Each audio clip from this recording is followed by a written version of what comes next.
Na visita guiada de hoje vamos ver a antiga Igreja Colegiada de Orém, hoje conhecida como Igreja Matriz de Nossa Senhora das Misericórdias. Esta igreja foi conhecida até o século XIX como Colegiada, era denominada assim porque tinha um colégio de cônegos e outros padres que tinham assento permanente nesta igreja, como aliás ainda hoje é testemunho disso mesmo, o cadeiral que está, portanto, a ladear o altar principal. Aliás, esta igreja inscreve-se perfeitamente na iniciativa de criação de colegiadas da Casa de Bragança desde o século XV. A antiga colegiada de Orém era uma das mais antigas e uma das maiores, se não mesmo a maior, igreja colegiada do país.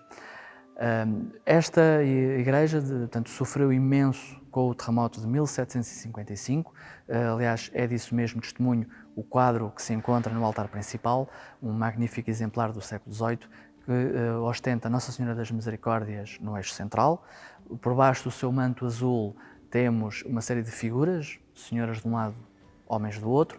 Do lado das senhoras há uma figura de vestido verde que tem uma coroa aos pés e um longo manto vermelho, que seria a princesa Dona Maria, a futura rainha Dona Maria I. Logo ao lado, de armadura, também com uma coroa aos pés, está Dom Pedro, o marido do futuro rei consorte Dom Pedro III. Foram eles que, portanto, ordenaram a reconstrução da igreja após o fatídico dia de 1 de novembro de 1755, onde toda esta ala foi completamente destruída. Segundo os relatos da altura, portanto, quando se dá o primeiro abalo, há muitas pessoas que conseguem fugir no momento em que a igreja começa precisamente a cair deste lado para o altar principal. Ainda no quadro que podemos ali ver, está, portanto, outras duas figuras maiores, Dom Afonso IV Conde de Orém, que foi quem ordenou a construção da primeira colegiada no século XV, em 1445, e do outro lado está uma figura muito interessante que não é facilmente identificável, que tem uma coroa mural com 4 torres na cabeça e que é tida por muitos autores como sendo uma representação alegórica da própria vila de Orém. Esta figura feminina ostenta depois um pedaço de pano branco com uma inscrição onde está muito patente a questão, portanto, da destruição do terremoto e a reconstrução por ordem de Dona Maria, representante da Sereníssima Casa de Bragança, que era proprietária de Orém, precisamente nos anos seguintes. A dar também testemunho dessa questão está o anjo que tem a planta com o desenho da fachada desta igreja. Portanto, naquela pequena obra podemos ver, portanto, uma pequena parte da história recente desta igreja. Precisamente também servir como testemunho daquela que foi a presença da Casa de Bragança em Orém, está um belíssimo balcão junto ao altar de madeira a imitar pedra mármore pelo seu desenho, onde vemos tanto a coroa e o brasão. Seria aí que a Casa de Bragança, que os membros da Casa de Bragança assistiriam ao serviço das missas cada vez que visitassem, eventualmente, aqui as suas terras em Orém. Esta igreja, portanto, foi mandada construir pela primeira vez no século XV por Dom Afonso IV Conde de Orém, é mais uma vez ele que empreende uma vasta campanha de expansão de obras e de melhoramentos na antiga vila medieval de Orém. Esta colegiada terá sido eventualmente erguida no lugar onde terá existido uma igreja mais pequena dedicada a Santa Maria de Orém, segundo a tradição, e aqui neste lugar, portanto, edificou-se uma magnífica igreja que, infelizmente, foi toda ela quase por completo destruída com o terremoto de 1755 e o que vemos hoje em dia é uma magnífica reconstrução, um belo exemplar já depois do terremoto.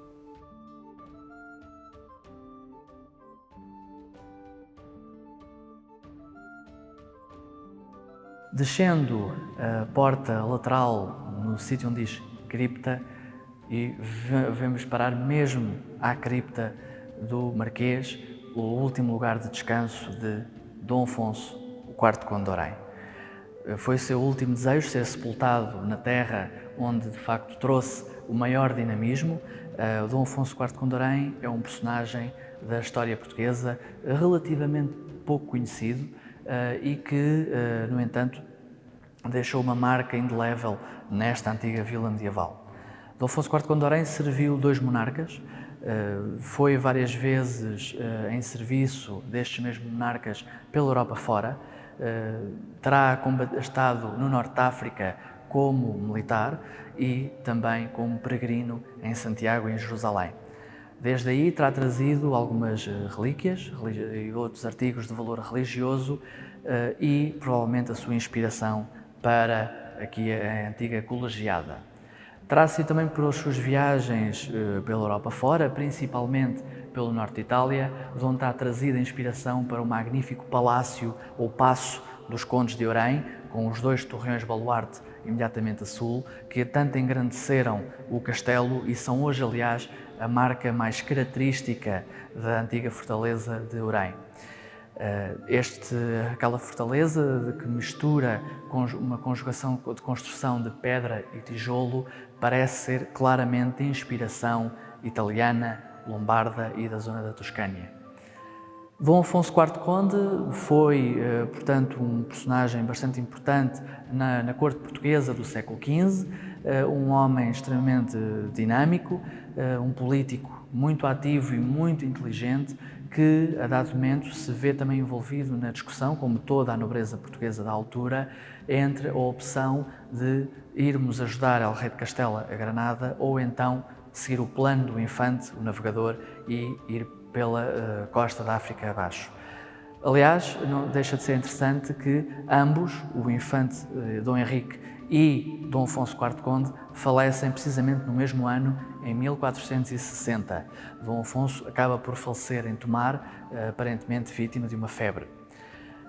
Com esta questão, o título de Conde de Orém fica novamente vago. Um título esse muito antigo também e cujo seu avô, Dom Nuno Álvares Pereira, terceiro Conde de Orém, terá deixado então esse título a um jovem Dom Afonso.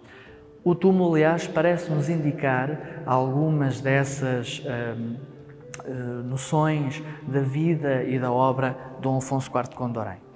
Aqui vemos uma lápide, portanto a questão da inscrição, que nos faz referência, que nos remete para quem está sepultado no interior, Dom Afonso IV Conde de Orém, primeiro Marquês de Valença, e depois temos todo o túmulo decorado com uma série de elementos heráldicos, vegetalistas e com um grande destaque para estas árvores e para este símbolo que se encontra nos pés do túmulo.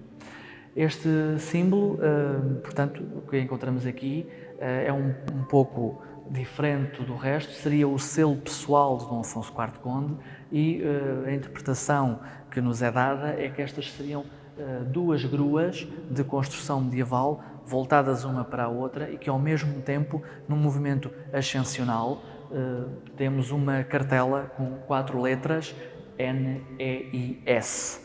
Aqui a referência que boa parte dos historiadores que se debruçaram sobre este assunto nos deixaram é que esta será provavelmente a abreviatura da palavra latina neminis, que quer dizer ninguém, e portanto este movimento de ascensão da força das 2 gruas, que por isso mesmo seria forçosamente ou não a força dos 2 avós de Dom Afonso IV Conde de Orém.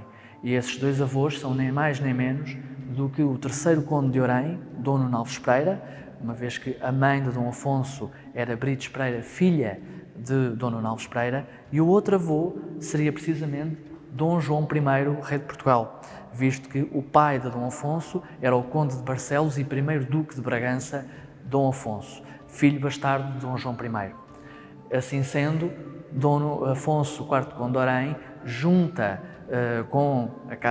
na Casa de Bragança as 2 linhagens, a de Dom João I e a de Dom Nuno Alves Pereira. É essa a gênese da fundação da Casa de Bragança. A cripta onde nos encontramos é a grande sobrevivente do terremoto de 1755. Toda a arquitetura que vemos aqui é ainda original daquela que seria a igreja primordial do século XV. Há aqui algumas semelhanças com um outro monumento não muito longe de nós, que é a antiga Sinagoga de Tomar, o que nos remete para a mesma época de construção e provavelmente a mesma oficina, algo que era comum acontecer, portanto, da construção dos dois monumentos. Ainda sobre o túmulo, a estátua jacente, que é um exemplar magnífico do final do gótico português, já a querer lembrar provavelmente a época do Renascimento. O detalhe da execução da imagem é fenomenal. Vemos também que o Dom Afonso está vestido com uma opa, um traje típico que se usaria na altura pela nobreza no século XV, embora seja um traje muito simples. Depois também vemos de um lado e do outro o brasão de armas da Casa de Bragança. Ainda de notar que, apesar de tudo, do seu estado magnífico de conservação, o túmulo tem alguns danos.